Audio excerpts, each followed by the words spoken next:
ஐயாமாதவடிகள் போற்றி போற்றி, எங்கள் பாக்கிய பயணம் சீர்மிகு மேதகு சேக்கலாநாயனாதவடிகள் போற்றி போற்றி, குருவர்களும் திருவரும் துணை செய்க.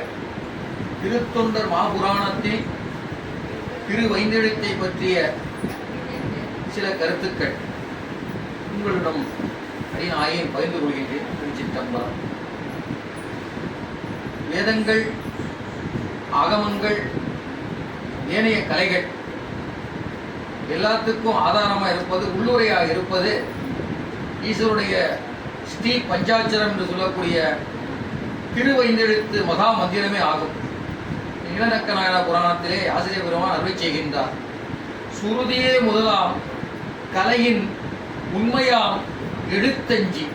சுருதியே முதலாம் கலையின் உண்மையாம் எழுத்தஞ்சி என்று வேதங்கள், ஆகமங்கள் சர்வ கலைகளுக்கும் உள்ளுரை பொருளாக, உள்ளீடு பொருளாக விளங்குவது ஈஸ்வருடைய திரு ஐந்தெழுத்தே என்று நமக்கு அருள் செய்கின்றார் தெய்வ சேக்கிழார் அடிகளார்.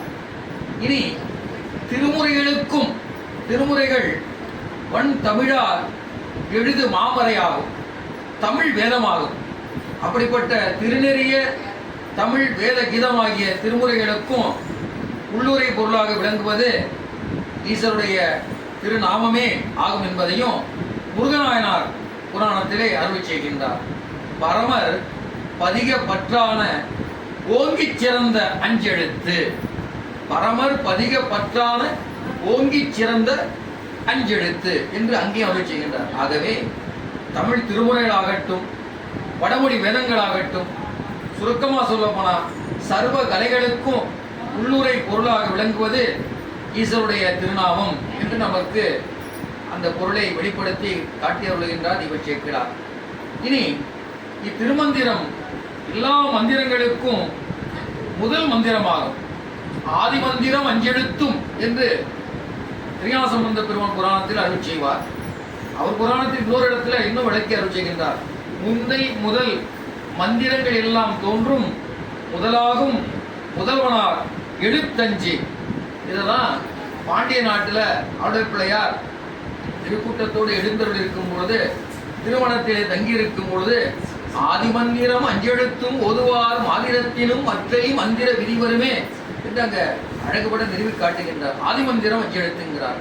ஆக ஆதிமந்திரமாகிய அஞ்செழுத்தை யார் ஓதுகின்றார்களோ அப்படி ஓதுகின்றவர்கள் பார்க்கின்ற திசைகளை கூட தீங்கு, கெடுதி வலிக்காது என்பதை மிக அழகுபட அங்கே நமக்கு விளக்கி காட்டி அருள்கின்றார் குன்றத்தூர் கோமகனார்.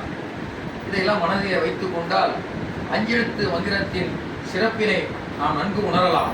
இன்னும் பல இடங்களில் சொல்றார். ஞான மெய்நெறிதான் யாருக்கும் நமச்சிவாயம். ஞான மெய்நெறிதான் யாருக்கும் நமச்சிவாய மந்திரம் என்று அருள் செய்கின்றார். இனி அற்றமும் காக்கும் அஞ்செழுத்து. துன்பம் வருவதற்கு முன்னாடி காக்கக்கூடிய சிறப்பு அஞ்செழுத்துக்கு உண்டு. புறந்த அஞ்செழுத்து. புறந்த காத்தலிலே அஞ்செழுத்தை விட ஒரு சிறந்த மகா மந்திரம் இருக்காது. ஆகவே புறந்த அஞ்செழுத்து என்று சொல்கின்றார். ஓதிய எழுத்தாமஞ்சும் உறுப்பினி வரத்தாமஞ்சும் என்று திருநாட்டு சிறப்பில் அருள் செய்கின்றார். உடல் பற்றிய நோய், உயிர் பற்றிய பிறவி, உள்ளம் பற்றிய கவலை, அதாவது உடல் பற்றி வருகின்ற நோயையும், உள்ளத்தை பற்றி வருகின்ற கவலையும், உயிரை பற்றி வருகின்ற பிறவியும் முற்றிலும் நீக்கி பெரு வாழ்வை, பேரின்பத்தை தரக்கூடியது அஞ்செழுத்து மந்திரம்.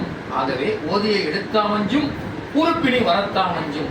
இன்னும் பல இடங்களிலே ஆசிரியர் அஞ்செழுத்துடைய சிறப்பினை எல்லாம் மிக விளக்கி அருளுகின்ற பாங்கினை நாம் இனி சிந்திப்போம். இந்த அளவிலே இதை நிறைவு செய்து கொள்ளலாம். திருச்சிற்றம்பலம். நன்றி, வணக்கம்.